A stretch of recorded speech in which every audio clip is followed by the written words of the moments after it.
जयपुर की बबली ने पूरे भारत के कुंवारे लड़कों को ऐसा ओपन चैलेंज दिया है कि गोकुलधाम सोसाइटी के हमारे गोल्डन क्रो अवार्ड विनर पत्रकार पोपट लाल की तो रातों की नींद ही उड़ गई है।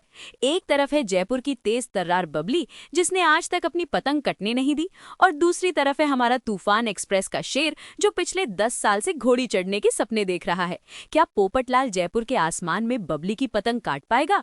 एपिसोड की शुरुआत होती है गोकुलधाम के कंपाउंड से, जहां हमारा महिला मंडल बैडमिंटन खेल रहा है। मतलब फिटनेस के नाम पर सिर्फ बातें ज्यादा और खेल कम हो रहा है। तभी वहां एंट्री होती है रूपा की। भाई रूपा ऐसे दौड़ते हुए आ रही है जैसे उसके पीछे कोई कुत्ता नहीं बल्कि जेठालाल की उधारी पड़ी हो। रूपा की सांस फूल रही है, लेकिन एक्साइटमेंट का लेवल देखो। वो चिल्लाती है, भाभी जल्दी आओ, बहुत बड़ी खुशखबरी है। अब गोकुलधाम में खुशखबरी का मतलब या तो खाने का प्रोग्राम होता है या गोकुलधाम में किसी मेहमान का आना। हमारी कोमल भाभी, जिनका दिमाग हमेशा मेन्यू कार्ड में रहता है, तुरंत बोल पड़ती हैं, क्या हुआ? क्या आपने नमक भाई साहब मतलब रतन जी जयपुर जाने के लिए मान गए? लो कर लो बात। कोमल भाभी को रतन सिंह का नाम याद रहे न रहे, नमक जरूर याद रहता है।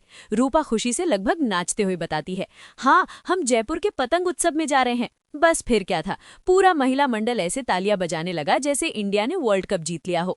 फ्री की ट्रिप और गोकुलधाम वाले खुश न हो, ऐसा हो सकता है क्या? तभी कहानी में आता है एक ट्विस्ट। रूपा का फोन बजता है। जयपुर से मधु मौसी का कॉल आया है। अब ध्यान से सुनिएगा, क्योंकि यही वो फोन कॉल है जो हमारे पोपट लाल की जिंदगी बदलने वाला है या शायद बर्बाद करने वाला है। मौसी पूछती हैं, आ रहे हो ना जयपुर? रूपा कहती है, हाँ मौसी, टिकट कंफर्म समझो। फिर मौसी, जो कि एक पक्की मैच मेकर लगती हैं, पूछती हैं, तुम्हारी सोसाइटी में वो कुंवारा पत्रकार है ना पोपट लाल, उसे पतंग उड़ानी आती है क्या? अब यहाँ रूपा भाभी में जो झूठ बोला है उसके लिए उन्हें ऑस्कर मिलना चाहिए। वो कहती हैं, अरे मौसी, पोपट भाई तो पतंग किंग है, जब वो पतंग उड़ाते हैं तो परिंदे भी साइड हट जाते हैं। वाह रूपा भाभी वाह, पोपट लाल से अपनी छाता तो संभाली नहीं जाती और आपने उन्हें पतंग किंग बना दिया। लेकिन मौसी के पास एक बम है। वो बताती हैं, जयपुर में एक लड़की है बबली, उसने कसम खाई है कि जो लड़का उसकी पतंग काटेगा वो उसी से शादी करेगी। ये सुनते ही रूपा के दिमाग की बत्ती जल जाती है। मतलब पोपट लाल के लिए पतंग उत्सव नहीं बल्कि शादी का महाकुंभ है। मौसी ने साफ कह दिया, बबली को हराना आसान नहीं है, उसने हजारों लड़कों के दिल और पतंग दोनों काटे हैं। फोन रखने के बाद रूपा का जोश 7वें आसमान पर है। वो डिसाइड करती है कि ये खबर तुरंत पोपटलाल को देनी है, लेकिन पहले उसे अपने पतिदेव को बुलाना है। रूपा चिल्लाती है, सुनो जी, आर के आरा। अंजलि और कोमल भाभी कंफ्यूज, ये आर के आरा कौन सा नया जानवर है? बाद में पता चलता है इसका मतलब है रूपा के रतन राजा। भाई साहब, इतना भयानक शॉर्ट फॉर्म तो व्हाट्सएप वाले भी इस्तेमाल नहीं करते। रतन बालकनी में आता है, नींद में आंखें मलते हुए। बेचारे को पता भी नहीं कि उसकी बीवी ने नीचे क्या कांड कर दिया है। अब बारी है हमारे शो के हीरो की। रूपा आवाज लगाती है, पोपट भाई साहब। पोपट लाल बालकनी में आता है। बंदा काम कर रहा है, शायद दुनिया हिला देने वाला कोई आर्टिकल लिख रहा होगा, जैसे बारिश में छाता कैसे पकड़े। पोपटलाल भाव खाते हुए कहता है, मैं बिजी हूँ, नीचे नहीं आ सकता। लेकिन जैसे ही रूपा कहती है, ऐसी खुशखबरी है जिससे आपकी दुनिया हिल जाएगी, पोपटलाल का एंटीना खड़ा हो जाता है। वो सीधा मुद्दे पर आता है, मेरे लिए कोई रिश्ता आया है क्या? रूपा कहती है, हाँ। दोस्तों, इसके बाद पोपटलाल ने जो रफ्तार पकड़ी है उसे देखकर उसेन बोल्ट भी संन्यास ले ले। वो सीढ़ियों से ऐसे नहीं उतरा, बल्कि ऐसा लगा जैसे किसी ने उसे ऊपर से फेंक दिया हो। नीचे आकर पोपटलाल की हालत देखो, सांस फूल रही है, लेकिन चेहरे पर जो चमक है वो 1000 वॉट के बल्ब जैसी है। बताइए भाभी, कौन है सुकन्या, कहाँ रहती है, कब जाना है?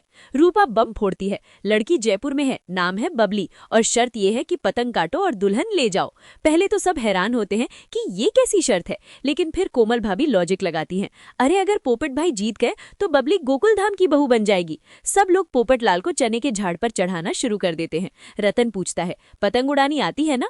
पोपट लाल, जो जोश में होश खो चुका है, डींगे हाँकना शुरू कर देता है, अरे रतन भाई, पतंग उड़ाना मेरे बाएं हाथ का खेल है, जब मैं ढील देता हूँ तो हवा भी मुझसे पूछ कर बहती है।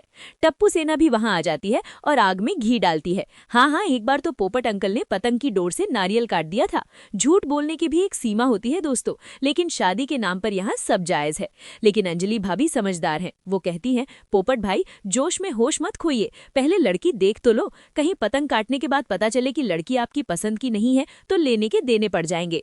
पोपटलाल भी सोचता है, बात तो सही है। रूपा तुरंत मोबाइल निकालती है और बबली का वो वायरल वीडियो दिखाती है। वीडियो में बबली राजस्थानी कपड़ों में एकदम दबंग स्टाइल में बोल रही है, खमा घड़ी, मैं हूँ बबली, जो काटेगा मेरी पतंग मैं रहूंगी जीवन भर उसके संग। भाई साहब, बबली का एटीट्यूड देखकर तो ऐसा लग रहा है कि वो पतंग कम और लड़कों का ईगो ज्यादा उड़ाती है।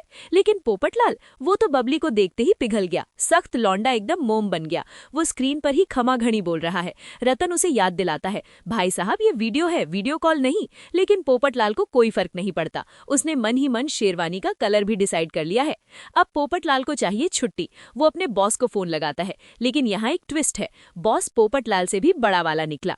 बॉस कहता है, मैं 2 दिन की छुट्टी पर जा रहा हूँ, ऑफिस तुम्हें संभालना है।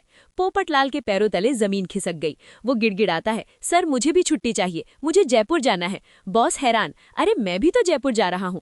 पोपटलाल को हार्ट अटैक आते आते बचा। वो सोचता है, बुढ़ा सठिया गया है क्या, ये भी बबली से शादी करने जा रहा है। पोपटलाल डरते डरते पूछता है, सर आप वहाँ पतंग काटने जा रहे हैं, भाभी जी को पता है? तब जाकर बॉस क्लियर करता है कि वो वहाँ कमेंट्री करने जा रहा है। पोपटलाल की जान में जान आती है। बॉस उसे परमिशन तो देता है, लेकिन साथ में धमकी भी देता है। पोपटलाल, वहाँ मेरी नाक मत कटवा देना, प्रैक्टिस करके आना। पोपटलाल वादा करता है, सर नाक नहीं, बबली की पतंग कटेगी। इधर गड़ा हाउस में एक अलग ही महाभारत चल रही है। टप्पू आता है और जेठालाल से परमिशन मांगता है। जेठालाल एक पिता की तरह पूछना चाहता है, क्यों जाना है, किसके साथ जाना है? लेकिन हमारे बापूजी यानी चंपकलाल गड़ा बीच में दीवार बनकर खड़े हो जाते हैं। जेठालाल बेचारा जब भी मुंह खोलता है, बापूजी उसे चुप करा देते हैं। चुप रे, उसे बोलने दे।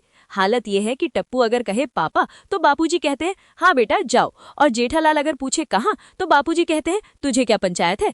आखिरकार टप्पू बताता है कि वो पोपट अंकल को सपोर्ट करने जा रहा है। बापूजी तुरंत परमिशन दे देते हैं। जेठालाल का चेहरा देखने लायक है, जैसे किसी ने उसकी दुकान पर सेल का बोर्ड लगाकर शटर बंद कर दिया हो। अब चलते हैं हमारे गोकुल धाम के एकमेव सेक्रेटरी आत्माराम तुकाराम भिड़े के घर। रतन और रूपा वहां पहुंचते हैं। भिड़े को लगता है ये कोई नए स्टूडेंट है। भिड़े का एटीट्यूड देखो, मेरी क्लास में बिना परमिशन कैसे आए? रतन जो अपनी ही दुनिया में रहता है बोलता है, भिड़े भाई हम जयपुर जा रहे हैं। भिड़े सोचता है, तो जाना भाई, मुझे क्यों बता रहा है, मैं क्या एयर ट्रैफिक कंट्रोलर हूँ? लेकिन असली बम तब फूटता है जब रतन कहता है वहां शादी करवानी है। भिड़े और माधवी को झटका लगता है। किसकी शादी? सोनू की। रतन की टूटी फूटी हिंदी ने भिड़े का बीपी बढ़ा दिया। बाद में क्लियर होता है कि शादी पोपटलाल की है। सोनू भी जिद करती है जयपुर जाने की। भिड़े पहले तो सख्त टीचर की तरह मना करता है, लेकिन जब उसे पता चलता है कि टप्पू सेना जा रही है तो वो और भी ज्यादा टेंशन में आ जाता है। लेकिन फिर रतन वादा करता है कि वो बच्चों का ध्यान रखेगा। जाते जाते रतन एक और जोक मार जाता है, हम वहां जाकर पी कर आएंगे। भिड़े की आंखें बाहर, क्या पीकर? रतन हंसते हुए कहता है, सोडा भाई सोडा। भिड़े ने मन ही मन सोचा होगा, हे भगवान, इनके साथ सोनू को भेजकर मैंने गलती तो नहीं कर दी। लेकिन पिक्चर अभी बाकी है मेरे दोस्त। क्या पोपटलाल जयपुर की तेज हवाओं में अपनी पतंग संभाल पाएगा? क्या होगा जब उसका सामना बबली के असली रूप से होगा? और क्या टप्पू सेना वहां कोई नया कांड नहीं करेगी? अगले एपिसोड में मचेगा असली धमाल जब शुरू होगा पतंग युद्ध। अगर आप भी देखना चाहते हैं कि पोपटलाल की शादी होती है या फिर सिर्फ पोपट होता है तो चैनल को सब्सक्राइब ठोक दो और घंटी बजा दो। मिलते हैं जयपुर में, तब तक के लिए खमा घड़ी।